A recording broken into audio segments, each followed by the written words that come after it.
Friends எல்லாரும் join பண்ணுங்க. இன்னொரு 2 மினிட்ஸ் நம்ம மீட்டிங் ஸ்டார்ட் பண்ணிக்கலாம்.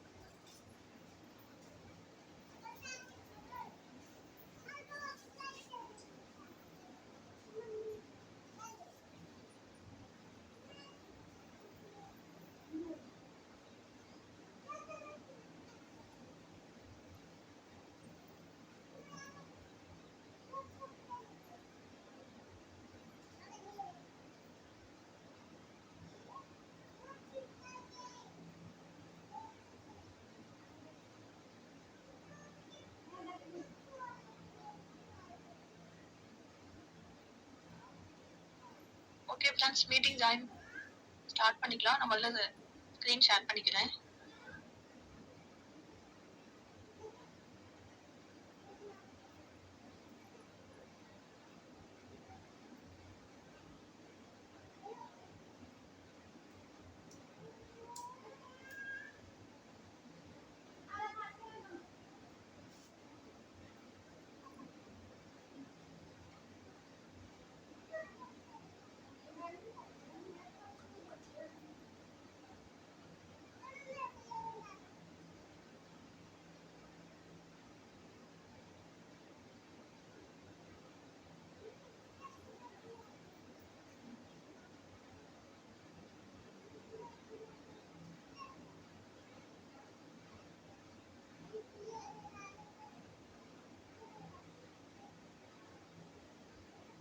Hi friends, good morning. என்னுடைய நேம் வித்யா. 12% இருக்கேன். என்னுடைய அப்ளைன் வந்து சத்யா மேம்.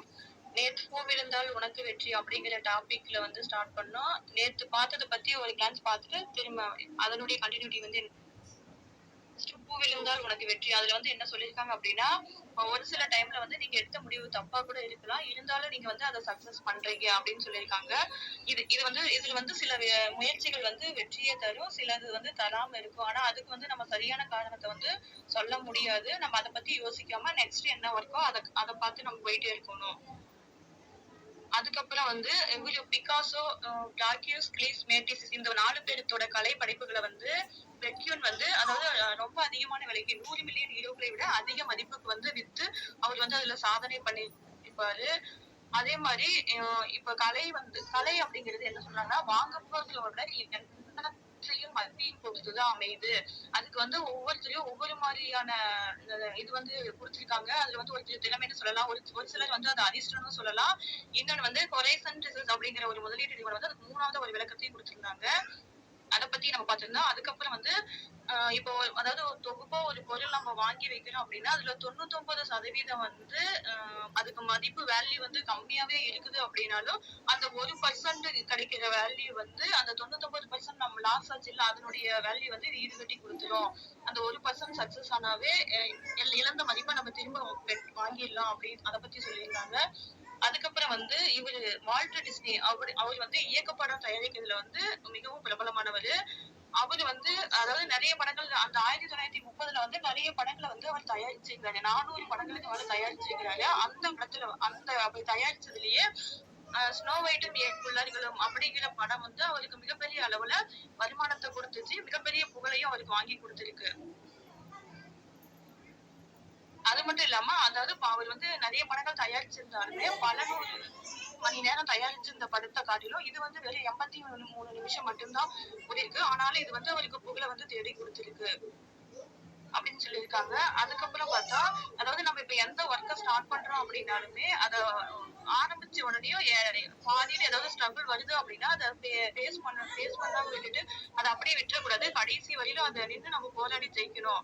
அதுதான் சொல்லியிருக்காங்க. அதாவது கடைசியில இறுதிக்கட்ட காரணிகள் வந்து நமக்கு மிகப்பெரிய அளவுல வெற்றியை கொடுக்கும் அப்படின்னு சொல்லியிருப்பாங்க. ஓகே ஃப்ரெண்ட்ஸ், இப்போ வந்து நேற்று முடிஞ்சதுல அதனுடைய கண்டினியூட்டி வந்து இன்னைக்கு நம்ம பார்ப்போம். 1980ஆம் ஆண்டுக்கு பிறகான இந்த காலகட்டத்தில் அந்த அட்டவணையில் இடம்பெற்றுள்ள 3000 நிறுவன பங்குகளில் 40% பங்குகள் தங்களுடைய மதிப்பில் 70% இழந்துள்ளன. அதாவது என்ன சொல்லியிருக்காங்கன்னா, 1980 வந்து 3000 நிறுவன பங்குகள்ல வந்து 40% பங்குகள் வந்து 70%, அதாவது அவங்களுடைய சதவீதத்தை வந்து லாஸ் ஆயிருக்கு அப்படின்னு சொல்லியிருக்காங்க.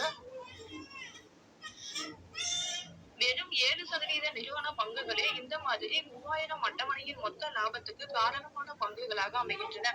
அத்தகைய லாபத்தை தான் நீங்கள் புது நிறுவனங்களின் மீதான முதலீடுகளின் மூலம் பெற விளைகிறீர்கள். ஆனால் அது 3000 வெவ்வேறான நிறுவன பங்குகளில் அந்த 7%த்தில் வருபவை எவை என்பதை குறித்தே அமைகின்றது. பொது நிறுவன பங்கு சந்தையின் இந்த போக்கு எந்த துறையையும் விட்டுவைப்பதில்லை. தொழில்நுட்பம், தகவல் தொழில்நுட்பம் ஆகிய துறைகளில் பாதிக்கும் மேலான நிறுவனங்களின் பங்கு மதிப்பு வீழ்ந்து பின்னர் எப்போதுமே சீராகவில்லை. பொது சேவை துறைகளிலும் இத்தகைய வீழ்ச்சியின் தாக்கம் 10%ஐ விட அதிகமாகவே உள்ளது.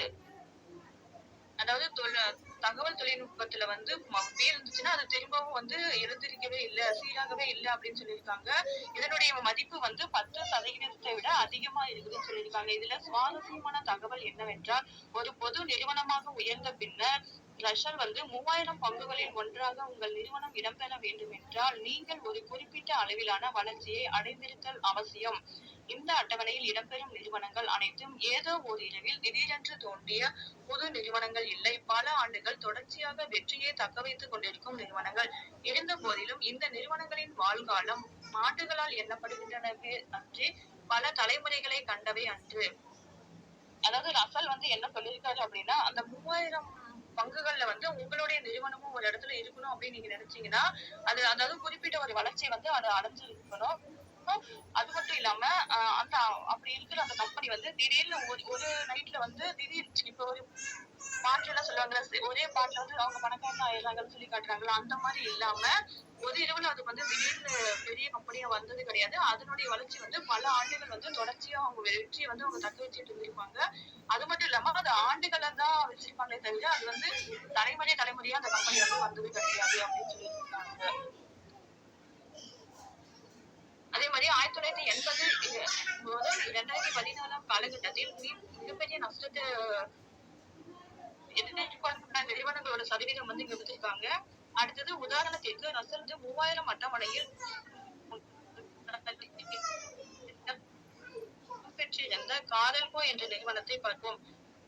அதில் எக்ஸாம்பிள் வந்து ஒண்ணு கொடுத்திருக்காங்க. ராம்போவின் முதல் 3 திரைப்படங்கள் டெர்மினேட்டர் 2, பேசிக் இன்ஸ்டிங், டோட்டல் ரிகால் போன்ற பிரபலமான திரைப்படங்களுடன் 1980களிலும் 90களிலும் மிகப்பெரிய வெற்றிகளை குறித்த நிறுவனம் இது. இந்த 3 நிறுவனத்தை பத்தி சொல்லியிருக்காங்க. அது மிகப்பெரிய அளவுல சக்சஸ் கொடுத்திருக்குதுன்னு. 1987ஆம் ஆண்டு காரல்கோ நிறுவனம் பொது சந்தைக்கு பங்குகளை விற்றது. அது மிகப்பெரிய வெற்றியை வாரி தந்தது. அதைத் தொடர்ந்து பல வெற்றி படங்களை தந்து சாதனைகளை கண்டது. 1991ஆம் ஆண்டு $500 மில்லியன் வருவாயாக கொண்டு பங்கு சந்தையில் $400 மில்லியன் மதிப்புக்கு உயர்ந்து நின்றது. இந்த உயரம் திரைப்பட துறையை சார்ந்த நிறுவனங்களில் அதற்கு முன்னர் எந்த நிறுவனமும் இல்லாத உயரமாகும். இதுல என்ன சொல்லியிருக்காங்க அப்படின்னா, 1987 வந்து அந்த காரல்கோ நிறுவனம் வந்து பொது சந்தைகளை வந்து வித்துச்சு.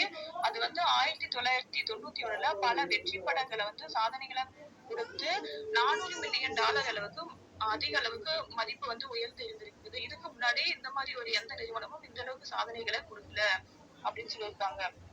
அடுத்தது பின்னர் இந்த நிறுவனம் படு தோல்வியை சந்திக்க அந்த அளவுக்கு சக்சஸ் கொடுத்த அந்த நிறுவனம் வந்து கடைசியா அதாவது தோல்வியை வந்து பார்த்திருக்கு. மெகா திரைப்படங்கள் மண்ணை கவின. பெருத்த நிதி முதலீட்டில் எடுக்கப்பட்ட சில திரைப்படங்கள் தொடர்ந்து தோல்வியை தழுவின. பின்னர் 1990களின் இடையாண்டுகளில் காரல்கோ நிறுவனம் வெறும் வரலாறாகவே தேய்ந்து போனது. 1990ஆம் ஆண்டு இந்த நிறுவனம் திவாலாகி பங்கு சந்தையில் பங்குகளை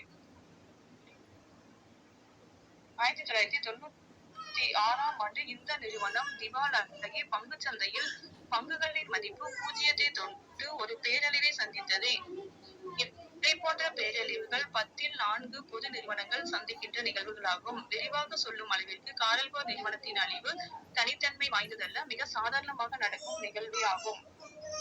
அதாவது அந்த அளவுக்கு சக்சஸ் கொடுத்த அந்த நிறுவனம் வந்து அதாவது 90 அந்த இடைப்பட்ட ஆண்டுல வந்து ரொம்ப லாஸ் ஆகி ஜீரோங்கிற கண்டிஷன் ஜீரோக்கே வந்துட்டாங்க அப்படின்னு சொல்றாங்க. இது வந்து எப்பவும் போல நடந்தது சாதாரணமா நிகழ்வு அப்படின்னு சொல்லியிருக்காங்க. இந்த நிகழ்வின் மிக முக்கியமான கருத்து இதுவே. ரசல் 3000 நிறுவன அட்டவணை பங்கு 1980ஆம் ஆண்டிலிருந்து 73 மடங்கு பெருகியது. இந்த வளர்ச்சி மிகப்பெரும் வளர்ச்சியாகும். இதுவே வெற்றி. இந்த அட்டவணையில் இடம்பெற்ற பெற்ற நிறுவனங்களில் 40% நிறுவனங்கள் தனித்தனியாக படுதோல்வியை தழுவின. ஆனாலும் வெறும் 7% நிறுவனங்கள் மிகப்பெரும் அளவில் வெற்றியை கண்டு தோற்ற அந்த 40% நிறுவன பங்குகளின் நஷ்டத்தையும் சரி செய்து லாபத்தை ஈட்டி தந்தன. மைக்ரோசாப்ட் அல்லது வால்மார்ட் நிறுவனத்துடன் ஹெய்ன்ஸ் பர்க்யூரி நிறுவனத்தை சேர்த்து பார்த்தாலோ அல்லது பிக்காசோவுடன் மடிசேவையை சேர்த்து பார்த்தாலோ எப்படி தோன்றுமோ அப்படிப்பட்ட சேர்க்கை இது. இதுல என்ன சொல்லியிருக்காங்கன்னா, இந்த அட்டவணையில் இருக்கக்கூடிய 40% நிறுவனங்கள்ல எல்லாமே தனித்தனியா தோல்வியை சந்திச்சிருக்கு. ஆனாலும் ஒரு 7% நிறுவனங்கள் மட்டும் அதிக அளவுல வளர்ச்சியை பெற்றிருக்காங்க. அந்த 40% இழந்த நஷ்டத்தை வந்து இந்த 7% சக்சஸ் பண்ணி அதை ஈடுகட்டி கொடுத்திருக்காங்க அப்படின்னு சொல்லியிருக்காங்க. அடுத்தது வெற்றியை பெற்றுத்தந்த மிக குறைந்த எண்ணிக்கையிலான அந்த நிறுவனங்களிலும் கூட இறுதிக்கட்ட வெற்றிகளை இதை சாத்தியமாக்க உதவியுள்ளன. அதுதான் கடைசி வரைக்கும் நம்ம சக்சஸ் பண்றதுக்காக போராடணும். கடைசியா கிடைக்கிற வெற்றி வந்து நமக்கு மிகப்பெரிய மாற்றத்தை கொடுக்கும் அப்படின்னு சொல்லியிருக்காங்க. அடுத்தது 2018ஆம் ஆண்டு S&P 500 அமேசான் 6% கொண்டிருந்தது. அதற்கு முன்னர் ஃபயர் போன் திட்டத்தில் இருந்து சுற்றுலா முகவர் வசதிகள் வரை பல நூற்றுக்கணக்கான திட்டங்களை கொண்டு வந்து இருந்தாலும் அமேசான் நிறுவனத்தின் இந்த 6% வளர்ச்சிக்கான முக்கிய காரணிகள் இறுதி கட்டத்தில் அந்த நிறுவனம் கொண்டு வந்த Amazon prime, Amazon web service ஆகிய திட்டங்களே ஆகும். இதுல என்ன சொல்லியிருக்காங்க அப்படின்னா, அமேசான் வந்து அதாவது அந்த S&P அப்படிங்கிற 500 அந்த பங்கின் வளர்ச்சி வந்து அமேசான் வந்து 6% இருந்துச்சு. அதுக்கு முன்னாடி இந்த திட்டத்தை காட்டிலும் இவங்க வந்து இந்த திட்டத்தை கொண்டு வந்திருந்தா அதுல முக்கியமானதை எதை சொல்றாங்கன்னா, Amazon prime, Amazon web service இந்த 2 திட்டங்களை வந்து அவங்க கொண்டு வந்திருக்காங்கன்னு சொல்லியிருக்காங்க. அதே 2018ஆம் ஆண்டு இந்த பங்கின் வளர்ச்சியில் ஆப்பிள் நிறுவனத்தின் பங்கு 7%. இந்த வெற்றியின் காரணமும் கடைசி கட்டத்தில் ஆப்பிள் நிறுவனம் அறிமுகப்படுத்திய ஐபோன் தொலைபேசி திட்டம். ஆப்பிள் நிறுவனம் தான் ஐபோன் திட்டத்தை கொண்டு வந்தாங்கல்ல, அதை பத்தி சொல்லியிருக்காங்க. 2018 வந்து அதனுடைய பங்கின் வளர்ச்சியில 7% வந்து இருந்திருக்கு. அதனுடைய வெற்றிக்கு காரணம் வந்து இவங்க கொண்டு வந்த இந்த தொலைபேசி திட்டம். இத்தகைய நிறுவனங்களில் எத்தகையோர் பணியாற்றுகிறார்கள் என்று நீங்கள் நினைக்கிறீர்கள்? கூகுள் நிறுவனத்தின் பணியமர்த்தும் விகிதம் வந்து 0.2%. அதாவது 1000 பேர்களை நேர்காணலுக்கு அழைத்து அவர்களிலிருந்து வெறும் 20 தேர்ந்தெடுத்துள்ளனர். பேஸ்புக் நிறுவனத்தில் இந்த சதவிகிதம் 0.1 ஆகும். ஆப்பிள் நிறுவனத்தின் சதவிகிதம் 2. எனவே இறுதிக்கட்ட திட்டங்களில் பணியாற்றும் இத்தகையோரின் இறுதிக்கட்ட வேலை வாய்ப்பு என்றும் நாம் இதை கருதலாம். என்ன சொல்லிருக்காங்கன்னா, 1000 பேருக்கு வந்து 2 பேருக்கு தான் அவங்க வேலைக்கு எடுத்திருக்காங்க அப்படின்னா, அப்ப மீதி 998 பேருக்கு அவங்க வந்து வேலை கிடையாது அப்படின்னா, நமக்கு வந்து இந்த வாய்ப்பு கிடைச்சிருக்கு அப்படின்னா நம்ம கரெக்டா யூஸ் பண்ணிக்கணும். இப்ப இந்த இயர் முடியுது அப்படின்னா, இப்ப காலேஜ்ல இருந்து ஸ்டூடெண்ட்ஸ் வெளியே வராங்க அப்படின்னா எத்தனை லட்சம் பேர் வராங்கன்னு தெரியாது. அதுல எத்தனை பேருக்கு வேலை கிடைக்கும்னு தெரியாது. அதனால நமக்கு கிடைச்சிருக்கிற இந்த வாய்ப்பை வந்து நம்ம கரெக்டா யூஸ் பண்ணிக்கணும். யூஸ் பண்ணிட்டு சக்சஸ் பண்ணணும். இத்தகைய வகையில் குறைவான எண்ணிக்கையிலான காரணிகள் பெருத்த லாபத்தை சம்பாதித்து கொடுக்கும் என்ற கருத்தை நம்பியோ எதிர்பார்த்தோ தேர்ந்தெடுத்த நிறுவனங்களின் பங்குகள் உங்கள் முதலீட்டு நிரலில் இருப்பதில்லை. முதலீட்டாளர் என்ற வகையில் இத்தகைய போக்கும் ஒரு பழக்கமாகவே உள்ளது. ஒரு சிறந்த போர் வீரனை குறித்து நெப்போலியனின் வரையறை. நெப்போலியன் வந்து சிறந்த போர் வீரர் வந்து எப்படி இருப்பாரு அப்படிங்கிறதுக்கு ஒரு எக்ஸ்பிளனேஷன் கொடுத்திருக்காரு. அவனை சுற்றியுள்ளோர் எல்லாம் சம்பித்து நிற்கும் வேளையில் எவன் ஒருவன் இயல்பான நிலையில் செயல்படுகிறானோ அவனே சிறந்த போர் வீரன். அதாவது அவன் எப்போ நம்மளாவே இருக்கணும். அதாவது இயல்பான நிலையில் அவன் இருந்து செயல்படுறான் அப்படின்னா அவன் தான் ஒரு சிறந்த போர் வீரனா இருப்பான்.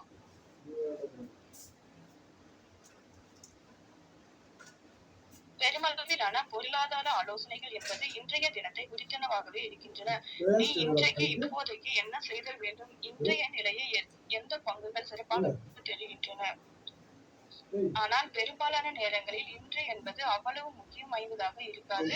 ஒரு முதலீட்டாளர் என்ற நிலையில் உன் வாழ்நாளில் இன்றோ நாளையோ அல்லது அடுத்த வாரமோ நீ எடுக்கும் முடிவுகள் எல்லாம் ஒரு பொருட்டே ஆகாது. ஆனால் மற்றவர்கள் சம்பித்து நிற்கும் அந்த நாள் நீ எடுக்கும் முடிவே வெற்றிக்கு வழிவகுக்கும் முடிவாக அமையும். முடிவெடுக்கும் அத்தகைய நாட்களின் எண்ணிக்கை உன் வாழ்நாளில் 1% நாட்களை விட குறைவாகவே இருக்கும். அதாவது இப்ப ஒரு 1 இயர் இருக்கு அப்படின்னா எல்லா நாளுமே நம்ம கரெக்டா பண்றோம்னு சொல்ல முடியாது. நீங்க எடுக்கிற அந்த 1 செகண்ட்ல நீங்க எடுக்கிற சரியான முடிவு கூட உங்களுடைய லைஃப் வந்து தலைகீழா மாத்திடும்.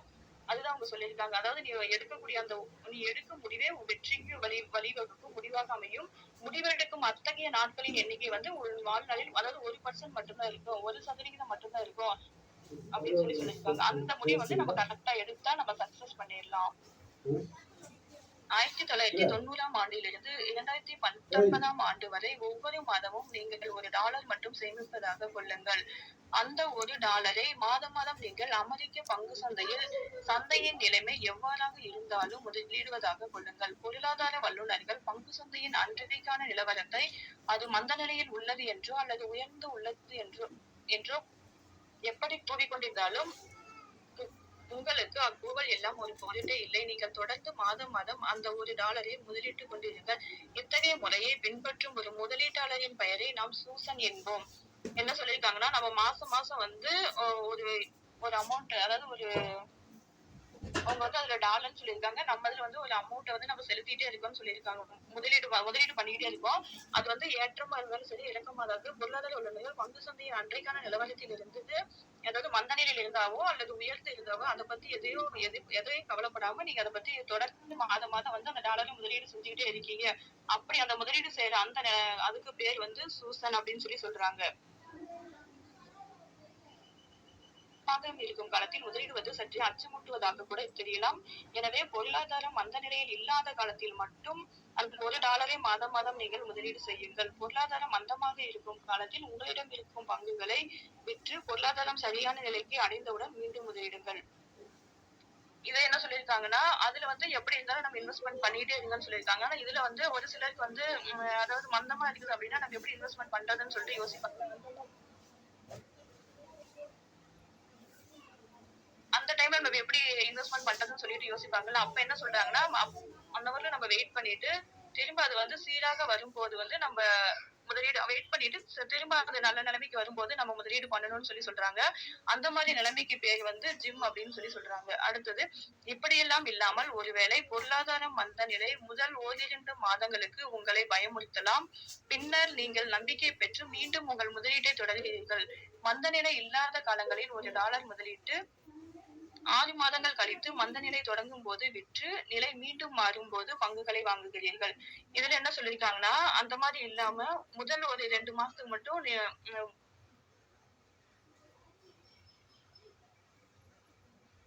இங்க என்ன சொல்லியிருக்காங்கன்னா, ஒருவேளை வந்து பொருளாதார மந்த நிலை வந்து முதல் ஒரு 2 மாசத்துக்கு மட்டும் நீங்க பயப்படுற மாதிரி இருந்துச்சு அப்படின்னா நீங்க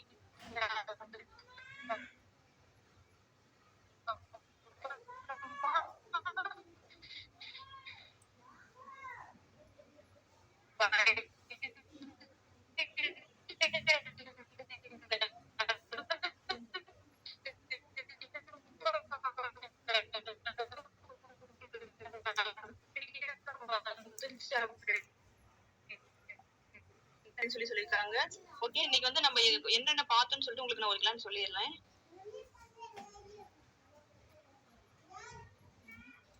இதுல முக்கியமான விஷயம் அவங்க என்ன சொல்லியிருக்காங்க அப்படின்னா, இப்ப நஸ்ஸல் வந்து 3000 பங்குகள்ல வந்து ஒன்றா நம்ம கம்பெனி இருக்கணும் அப்படின்னு சொன்னா அதுக்கு வந்து அந்த கம்பெனி வந்து அதிகப்படியான அளவு வளர்ச்சி வந்து அது அடைஞ்சிருக்கணும். அதே மாதிரி அது வந்து திடீர்னு ஒரு நாள்ல வந்து அது புது நிறுவனமா மாறி இருக்காது. அதுக்கும் பல ஆண்டுகள் வந்து ஆயிருக்கும். ஆனா ஆண்டுகள் தான் ஆயிருக்குமே தவிர அது தலைமுறையா வந்தது கிடையாது. அதை பத்தி சொல்லியிருக்காங்க. அதுக்கப்புறம் பார்த்தா எக்ஸாம்பிள் வந்து சொல்லியிருக்காங்க. 3 திரைப்படங்களை பத்தி சொல்லியிருந்தாங்க. அது வந்து மிகப்பெரிய அளவுல வெற்றியை வந்து தேடி தந்திருக்குது அப்படின்னு சொல்லியிருக்காங்க. 1980ல இருந்து 90 வரல அந்த 10 வருஷம் அந்த அளவுக்கு வருமானத்தை கொடுத்த அந்த கம்பெனி வந்து பின்னாடி வந்து மிகப்பெரிய அளவுல லாஸ் சந்திச்சிட்டு இருக்குது. அதாவது அவங்க அந்த கம்பெனியோட நிலைமை வந்து ஜீரோங்கிற அளவுக்கு வந்திருக்கு அப்படின்னு சொல்லியிருக்காங்க. அதே மாதிரி இன்னொரு அட்டவணையில் என்ன சொல்லியிருக்காங்க அப்படின்னா 40% நிறுவனங்கள் இருந்தாலுமே அது எல்லாமே தனித்தனியா படுதோல்வி சந்திச்சிருந்தாலும் ஒரு 7% நிறுவனங்கள் மட்டும்தான் ஓரளவுக்கு டெவலப் ஆகி வந்திருக்கு. அந்த 7% நிறுவனங்கள் வந்து 40% லாஸ் ஆச்சுல, அந்த லாஸை வந்து ஈடுகட்ட அளவுக்கு இதனுடைய சக்சஸ் வந்து இருந்திருக்கு அப்படின்னு சொல்லியிருக்காங்க. அதுக்கப்புறம் இன்னும் 2 company Amazon prime, Amazon web service அதை பத்தி சொல்லியிருந்தாங்க. அதுக்கப்புறமா இன்னொன்னு என்ன சொல்லியிருக்காங்க அப்படின்னா, இப்ப கூகுள் நிறுவனத்துல வந்து பணியமர்த்தும் இதை வந்து அதாவது 0.2 தான் இருக்கு அப்படின்னு சொல்லியிருக்காங்க. வந்து 1000 பேருக்கு வந்து 2 பேர் தான் வேலைக்கு எடுத்திருக்கிறாங்க அப்படின்னு சொல்லியிருக்காங்க. அத அப்படி பார்க்கும்போது நெறைய இன்றைய காலகட்டத்துல வந்து நெறைய பேருக்கு ஜாப் இல்லாம தான் இருக்காங்க. அதனால நமக்கு வந்து நமக்கு கிடைச்சிருக்கிற வாய்ப்ப வந்து கரெக்ட்டா யூஸ் பண்ணி சக்சஸ் பண்ணணும். இன்னொன்னு வந்து நெப்போலியன் வந்து ஒரு வரையறை வந்து சொல்லியிருக்காரு. என்ன சொல்லியிருக்காரு அப்படின்னா, சிறந்த போர் வீரரா ஒருத்தர் இருக்கணும் அப்படின்னா, அவரோட இயல்பான நிலையில வந்து அவங்க செயல்படணும். அப்படின்னு சொல்லியிருக்காங்க. அதுக்கப்புறமா 3 இவங்க 3 பேர் வந்து முதலீடு செய்றாங்கல்ல, அத பத்தி சொல்லியிருக்காங்க. அதுக்கு வந்து 3க்கும் 3 பேர் சொல்லியிருக்காங்க. ஒண்ணு சூசன், இன்னொன்னு வந்து ஜிம், இன்னொன்னு வந்து டாம். அதுல வந்து சூசன் அப்படிங்கிறவர் வந்து இன்வெஸ்ட்மென்ட் பண்ணது அமௌண்ட் வந்து அதிகமா இருந்திருக்கு. ஓகே ஃபிரெண்ட்ஸ், இன்னைக்கு புக் ரீடிங் செக்ஷன் வந்து இதோட முடிச்சுக்கலாம். மீதியோட கன்டினியூட்டி வந்து நாளைக்கு இதனுடைய கன்டினியூட்டி நாளைக்கு பார்க்கலாம்.